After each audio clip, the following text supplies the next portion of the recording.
Okay, so the furnace I have is a Suburban SF35FQ. Sorry, just got a little distracted here, working on something else. I have somewhat of a hole cut here and a hole cut here for these two. This is the cold air intake, this is the hot exhaust. One is slightly bigger than the other. I believe this is a 2-inch and this is an 1 3/4. Okay, you can see that.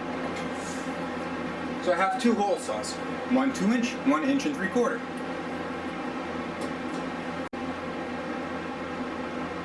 So I'm going to continue drilling these holes through, punch it to the outside, because this, there we go, because this tip will go through.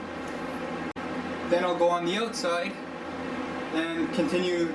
Well, I could do it from the inside. Might go outside and freeze. So I'll just drill a couple of holes here. I did check already and make sure they lined up. That's why I did that ahead of time. Then we'll get it in place and see how it works. And I just got to figure out how to work this hole saw.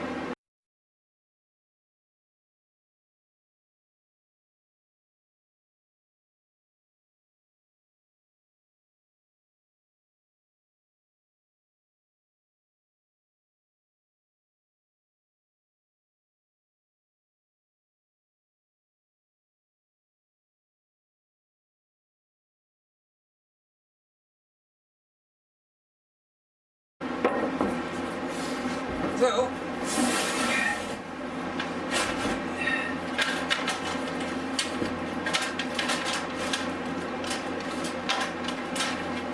these wires through here. Come on, wires. Thank you.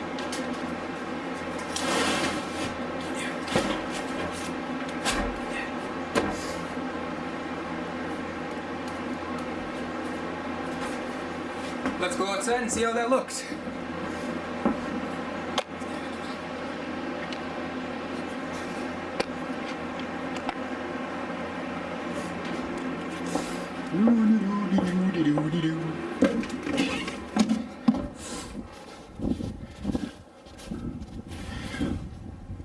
Oh, I love it. That's just nice. Just have to extend those collars somehow. That's easy. Thought ahead on that one.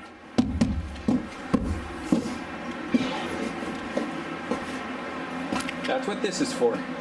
It's a 4-inch, but I'm just going to take a little trimming off it, 2.5 inches wide. Then I'll put it on that. And the battery is flashing saying I'm running out of life. So I'll quickly make up those little steel pieces. I'll put them on there, poke them through again, see what you think. So what I ended up doing is I took a 5-inch strip off of that ductwork I had. I rolled it to a nice-ish circle. I fit it on as tight as I could. Then I took this aluminum tape just to make sure it's sealed in its proper spot. Yeah, then that'll go out, hopefully, through there. So I'll show you what I did on this bottom. I'll show you how I did it on this bottom one. Just rolled it a little tighter, because this was meant to be for a 4-inch duct, not 2-inch.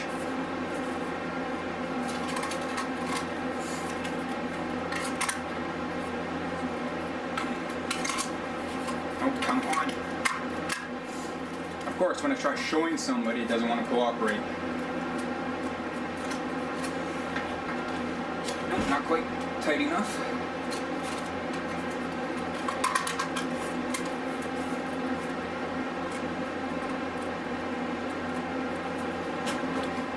Not quite tight enough.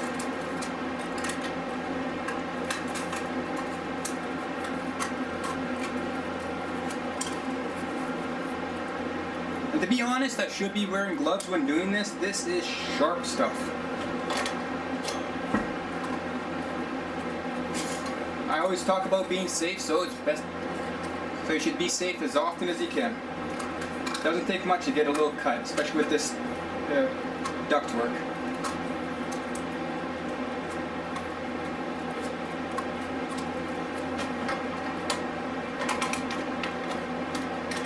Too tight. There we go.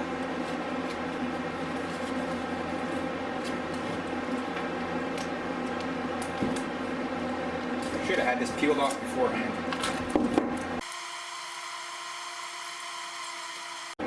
Not quite as good as the first one. So now,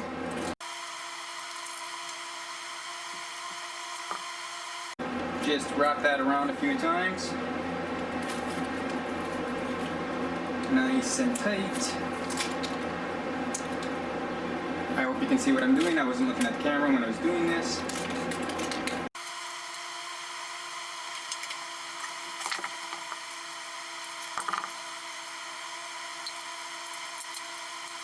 And when you're doing ductwork, you want to use aluminum tape, not duct tape. Even though it is called duct tape, you're not supposed to use duct tapes on ducts. Go figure. I just want this all sealed up because I don't want any gases leaking into the bus saddle.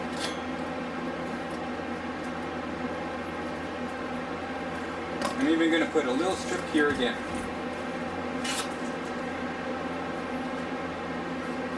Oh no. There it is. Get right along the joint so it won't come back in.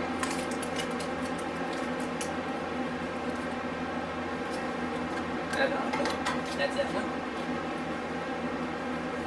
That's that one. Oh, don't tell me it didn't too tight.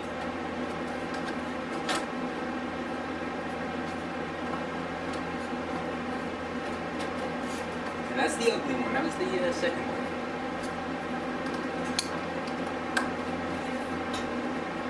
Oh, you gotta be kidding me.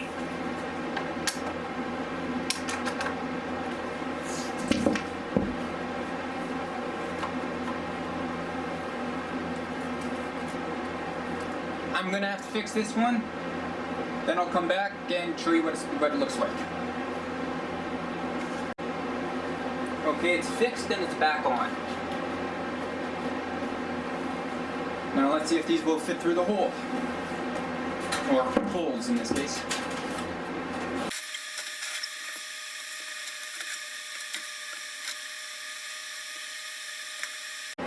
Let's take a look outside.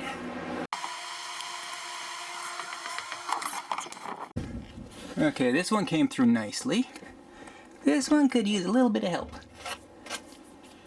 Sorry, didn't mean to get so close there.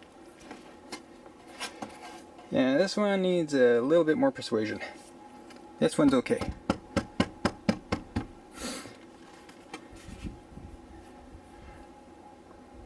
I like it. I like it a lot. There will be a vent cover going over top of this. This won't be seen.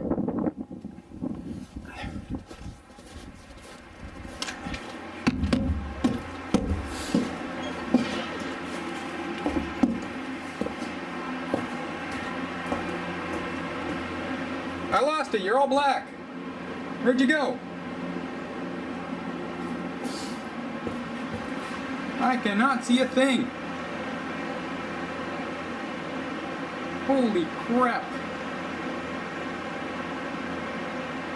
Okay, I'm gonna shut you off. I'll fix that all up. Then we'll take a second look.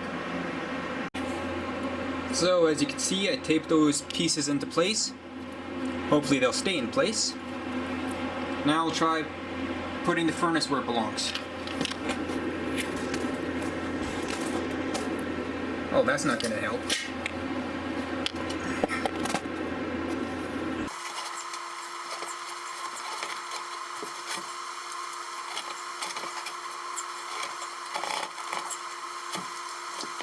Okay, let's take a look outside.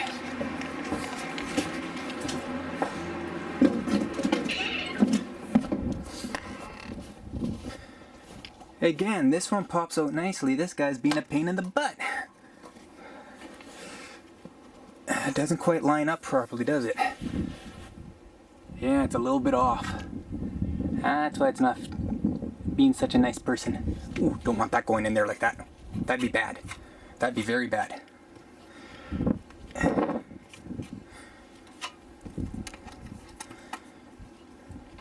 So I'm gonna have to get my snips. Sorry, got you too close again. So I'm gonna have to get my snips and trim that. Then hopefully we can get it to pop out just a little bit. I don't like the fact that it's still somewhat inside the bus.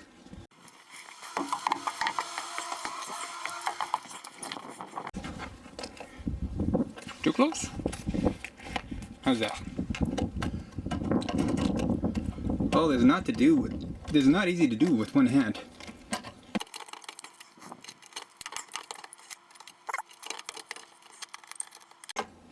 Another thing that makes this difficult is that the steel on the bus is a very thick, not very thick steel, but it's a thicker steel than normal. It's a 20 gauge.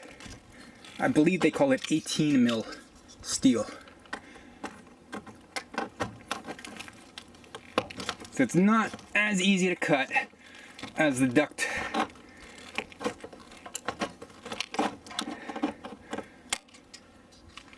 Oh, that's butchery. Oh, that is nasty. See? Oh, I'm gonna have to trim that up a little bit.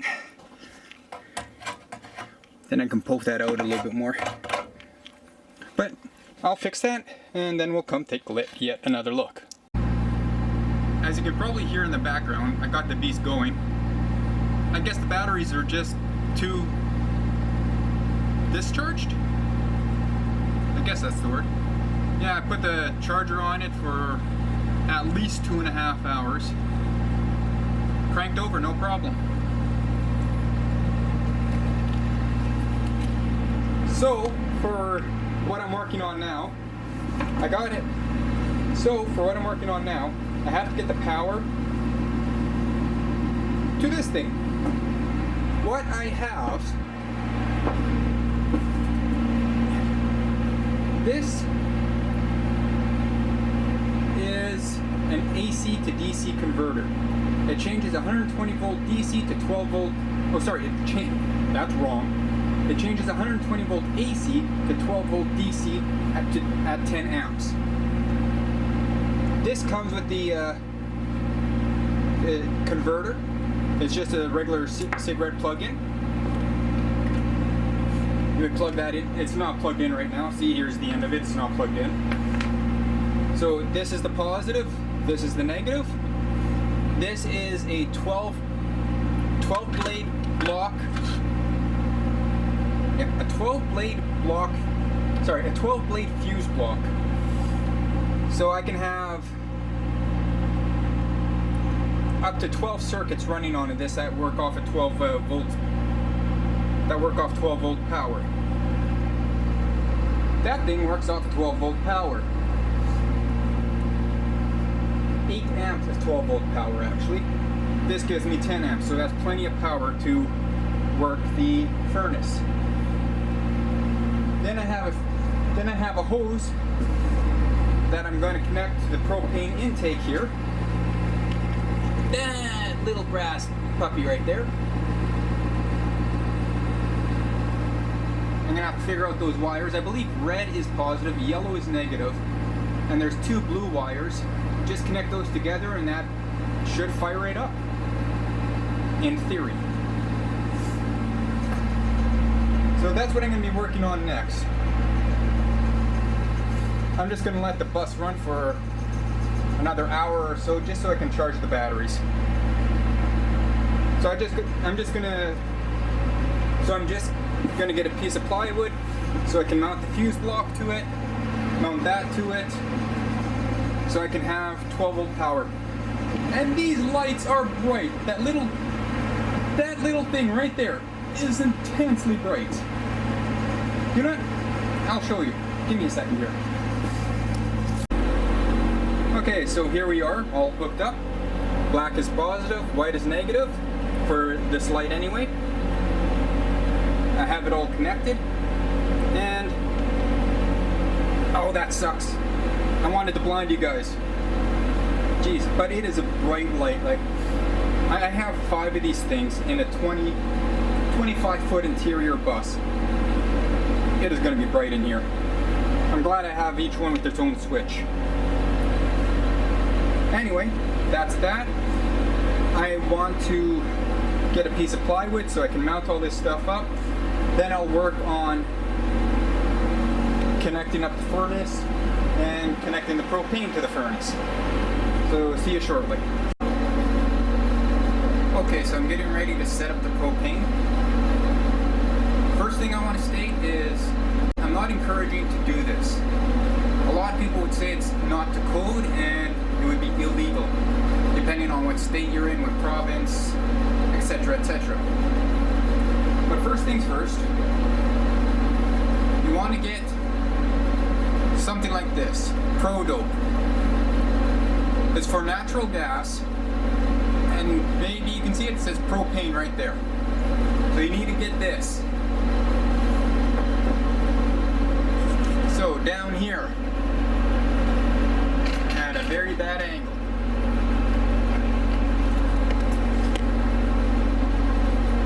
I have the brass fitting here.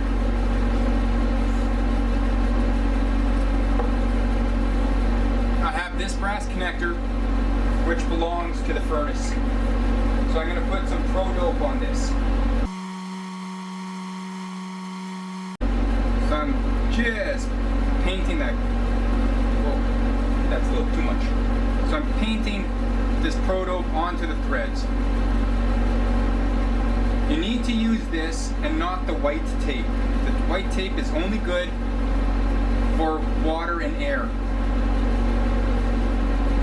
The chemicals in propane and natural gas will just eat through it, so it's not recommended. So don't think you can get away with using the white tape. So I have that on. Clean off the end a little bit. Then put it in place.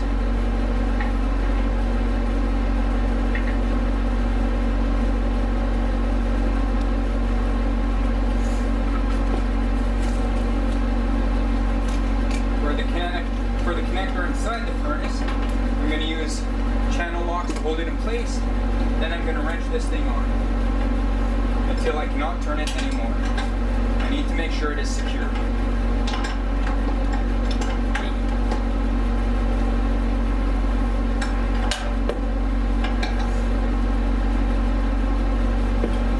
A bit more, come on.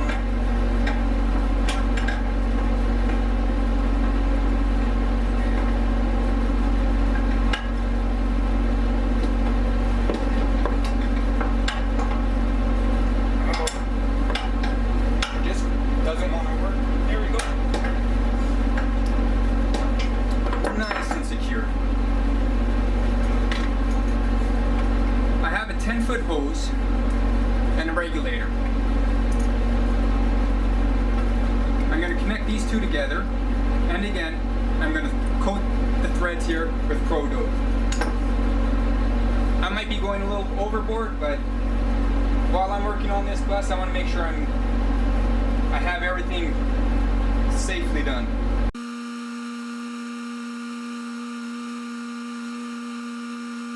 Well, when I say safely done, I mean, when I say safely done, I mean I want to make sure it's above and beyond what I need just for working on the bus. Later on, I will be changing all this out again for proper copper line.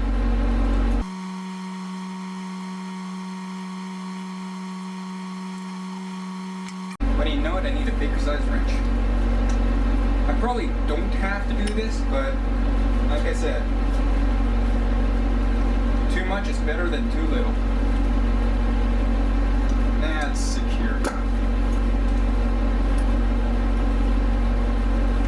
So that's that part of the furnace connection.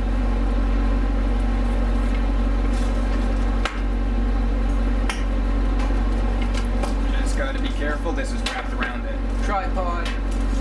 Now this just connects onto here.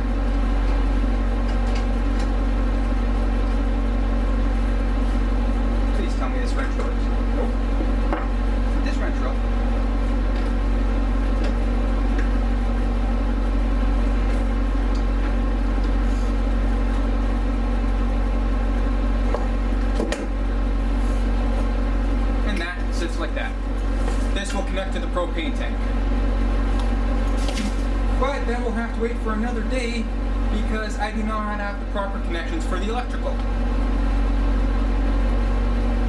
If I had wire, I'd show you what I'm talking about.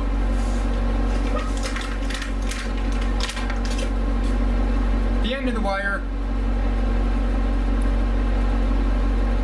I need to get a connector that I can crimp onto the wire so I can put it onto those nuts of the screws of the block. I'll show you what I'm talking about. I cannot put this straight onto this. I have to get a connector so I can slide it in place, then clamp the screw down so it'll work. So that'll be another task for another day. And my God, did I make a mess in here again. Yeah, I have to clean this up again. This is just nasty. I had it clean. But anyway, that's it for now. I might call it a day, just because it's getting kind of late and I don't want to work on this anymore. It's been a long day. 5-6 hours here maybe. Doesn't seem like it, but that's how long that took. When working on a bus, it does take a lot of time and patience to do this. So make sure you have both. So anyway, I'll catch you next time and have a good day.